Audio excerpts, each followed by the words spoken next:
Well, good morning, YouTubers. I figured I would do another cold start video as we are currently experiencing some very cold air up here in Alberta, Canada. Right now, the temperature is about minus 37 with a wind chill of probably about minus 47, I believe it was.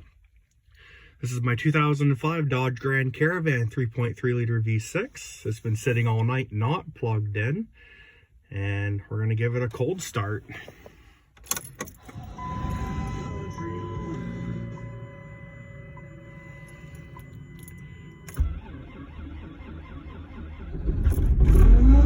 Little cranky, but away it goes. Power steering lets you know it's cold.